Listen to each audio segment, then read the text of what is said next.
देखो यार, जब धुरंधर 2 रिलीज हुई तो पूरा इंटरनेट दो हिस्सों में डिवाइड हो गया। एक साइड ने कहा मास्टरपीस, बॉलीवुड का गेम चेंजर, और दूसरी साइड ने बोला ये मूवी टॉक्सिक है, सोसाइटी के लिए गलत मैसेज देती है, ये सिर्फ प्रोपेगेंडा फैलाती है। और अगर आप पिछले कुछ सालों की बॉलीवुड हेडलाइंस देखें तो एक पैटर्न बार बार रिपीट होता हुआ नजर आएगा। जिस फिल्म में जितना ज्यादा वॉयलेंस होता है उसके अराउंड उतनी ही ज्यादा कंट्रोवर्सी और बज़ खड़ी हो जाती है। एनिमल को किसी ने मास्टरपीस कहा तो किसी ने उसे टॉक्सिक बता दिया। किल को लोगों ने इंडिया की बेस्ट एक्शन फिल्म में काउंट किया, लेकिन कुछ लोग उसकी ब्रुटैलिटी से अनकंफर्टेबल हो गए। मार्को का सिर्फ उसकी एक्सट्रीम वॉयलेंस की वजह से डिस्कस किया गया, और वहीं पुष्पा 2 और सलार जैसी मास एंटरटेनर्स भी वॉयलेंट एक्शन को लेकर डिबेट का हिस्सा बन गई। लेकिन एक इंटरेस्टिंग बात नोटिस करने वाली है, ये सारी फिल्म्स बॉक्स ऑफिस पर दबा के पैसा कमाती हैं। लोग दबा के टिकट्स खरीदते हैं, थिएटर्स हाउसफुल होते हैं, फिर भी कुछ लोग जबरदस्ती का सोशल मीडिया पर क्रिटिसिज्म और हेट फैलाते हैं। तो आखिर ऐसा क्यों होता है? क्या इंडिया अभी वॉयलेंट सिनेमा के लिए अभी रेडी नहीं है, या फिर प्रॉब्लम वॉयलेंस से ज्यादा उस वॉयलेंस को दिखाने के तरीके में है?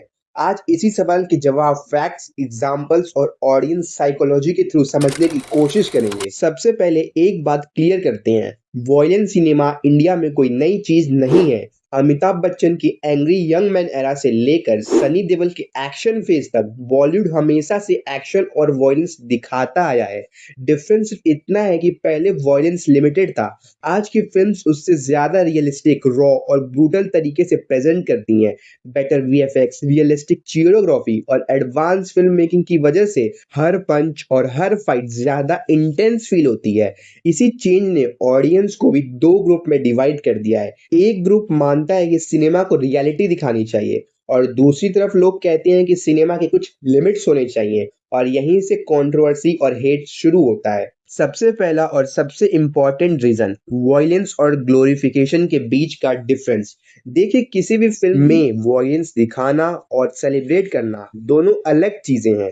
फॉर एग्जाम्पल, अगर एक फिल्म किसी गैंगस्टर की लाइफ दिखाती है और एंड में उसके एक्शन के कॉन्सिक्वेंसेस भी क्लियरली दिखाए जाते हैं, तो ऑडियंस उसे एक स्टोरी की तरह देखती है।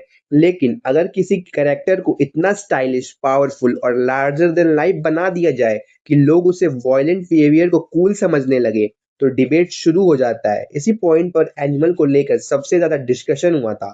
कुछ लोगों ने कहा कि ये फिल्म सिर्फ एक फ्लॉड कैरेक्टर की स्टोरी है, वहीं कुछ लोगों का मानना था कि उस कैरेक्टर के एक्शन को अननेसेसरी स्टाइल के साथ प्रेजेंट किया गया है। अब इंटरेस्टिंग बात यह है कि दोनों ओपिनियंस एक साथ एग्जिस्ट कर सकते हैं। सिनेमा एक आर्ट फॉर्म है, और हर व्यूअर उसे अपना एक्सपीरियंस और माइंडसेट के हिसाब से इंटरप्रेट करता है। इसलिए एक ही सीन किसी को ब्रिलियंट राइटिंग लग सकता है और किसी दूसरे को प्रॉब्लमेटिक। और शायद इसी वजह से वॉयलेंट मूवीज पर नॉर्मल फिल्म्स के कंपैरिजन में कई ज्यादा डिबेट होती है। लेकिन सिर्फ ग्लोरिफिकेशन ही रीजन नहीं है, इसके पीछे इंडिया की ऑडियंस का नेचर भी बहुत बड़ा रोल प्ले करता है। अगर हम ऑनेस्टली देखें तो इंडियन का सिनेमा कल्चर वेस्टर्न कल्चर से काफी अलग है। यहाँ मूवी सिर्फ इंडिविजुअल्स नहीं देखते, पेरेंट्स, बच्चे, ग्रैंड पेरेंट्स, पूरी फैमिली साथ में थिएटर जाती है। इसी वजह से बॉलीवुड को हमेशा एक फैमिली एंटरटेनमेंट इंडस्ट्री के रूप में देखा गया है। अब जब एक highly violent film main stream hype के साथ रिलीज होती है, तो नेचुरली एक्सपेक्टेशन क्लैश कर जाते हैं।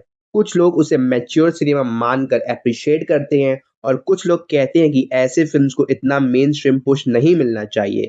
इसका मतलब ये नहीं है कि ऑडियंस मैच्योर नहीं है, बल्कि इंडिया में हर एज ग्रुप और हर माइंडसेट का व्यूअर एक ही फिल्म देखने पहुंच जाता है। इसी डाइवर्सिटी की वजह से रिएक्शंस भी इतने अलग अलग होते हैं। इसीलिए जो फिल्म एक ऑडियंस को एक मास्टरपीस लगती है, वही दूसरे वाले ऑडियंस के लिए अनकंफर्टेबल एक्सपीरियंस बन सकती है। लेकिन आज के टाइम में सिर्फ ऑडियंस ही कंट्रोवर्सी क्रिएट नहीं करती, सोशल मीडिया उसे और भी ज्यादा बड़ा बना देता है। आज के टाइम में किसी भी मूवी की पूरी स्टोरी से पहले उसके 15 सेकंड के क्लिप्स वायरल हो जाते हैं। कोई ब्रूटल फाइट सीन, कोई शॉकिंग डायलॉग या कोई डिस्टर्बिंग मूवमेंट कॉन्टेक्स्ट के बिना ही मिलियंस ऑफ लोगों तक पहुंच जाता है। और जब कॉन्टेक्स्ट ही मिसिंग होता है तो ओपिनियन सिर्फ उस एक क्लिप के बेसिस पर बनने लगते हैं। उसके बाद इन्फ्लुएंसर्स रिएक्शन वीडियो बनाते हैं, न्यूज चैनल्स डिबेट शुरू कर देते हैं, मीम पेजेस उसे ट्रेंड बना देते हैं, और देखते ही देखते एक फिल्म सिर्फ मूवी नहीं रहती, नेशनल डिस्कशन बन जाती है। एनिमल के साथ भी यही हुआ। किल के एक्शन क्लिप्स भी सोशल मीडिया पर वायरल हुए।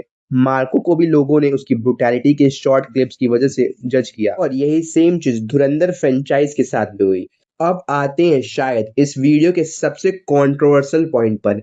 क्या इंडिया वॉयलेंट मूवीज को लेकर डबल स्टैंडर्ड फॉलो करता है? इस क्वेश्चन का आंसर इतना सिंपल नहीं है। इसके पीछे एक इंटरेस्टिंग साइकोलॉजी छुपी है। सोचिए, जब हॉलीवुड की फिल्म्स जैसे जॉन विक, जोकर या डेडपूल में ब्रूटल एक्शंस होते हैं तो काफी लोग उसे स्टाइलिश फिल्म मेकिंग या मैच्योर सिनेमा बोलते हैं। लेकिन जब इंडियन सिनेमा में एनिमल, मार्को या किल या धुरंधर जैसी फिल्म्स आती हैं तो डिस्कशन सिर्फ फिल्म मेकिंग पर नहीं रहता, बात मोरालिटी, सोसाइटी और ऑडियंस पर आ जाती है। अब इसका मतलब ये बिल्कुल नहीं है कि हॉलीवुड को कभी क्रिटिसिज्म नहीं मिला, वहां भी डिबेट्स होते हैं, लेकिन इंडिया में ये डिबेट ज्यादा इमोशनल हो जाते हैं। क्यों? क्योंकि हमारे यहाँ एक्टर सिर्फ एक्टर्स नहीं होते, वो रोल मॉडल्स भी होते हैं।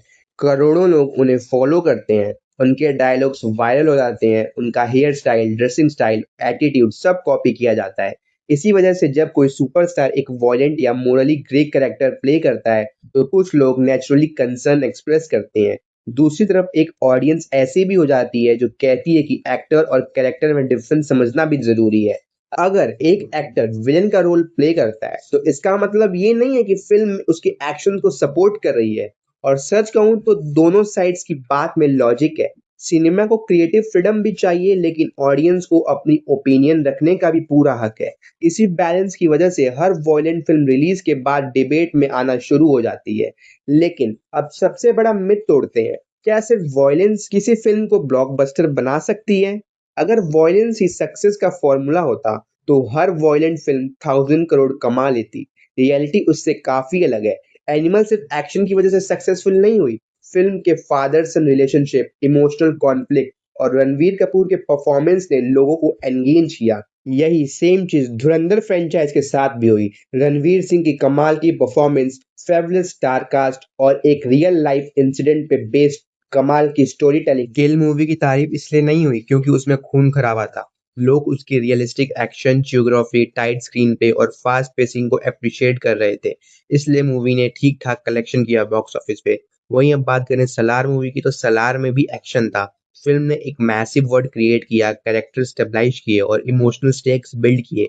इसी वजह से उसके एक्शन सीक्वेंस और इम्पैक्टफुल लगे और फिल्म ने एक डिसेंट कलेक्शन किया। मार्गो का एग्जाम्पल भी इंटरेस्टिंग है। फिल्म की ब्रुटैलिटी ने उसे हेडलाइन जरूर दिलाई, लेकिन ऑडियंस का रिस्पॉन्स सिर्फ वॉयलेंस पर डिपेंड नहीं था।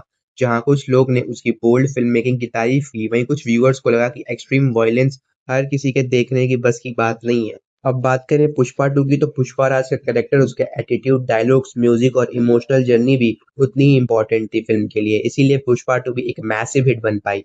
तो आखिर वॉयलेंट मूवीज को इंडिया में इतना हिट क्यों मिलता है? शायद इसका जवाब सिर्फ एक रीजन है। कुछ लोग वॉयलेंस को ग्लोरीफाई होता हुआ देखते हैं, कुछ लोग फैमिली ऑडियंस के पर्सपेक्टिव से सोचते हैं, कुछ सोशल मीडिया के वायरल क्लिप्स देखकर अपना ओपिनियन देते हैं और कुछ लोग सिर्फ इसलिए सपोर्ट करते हैं क्योंकि उनके लिए सिनेमा एक फिक्शनल आर्ट फॉर्म में है।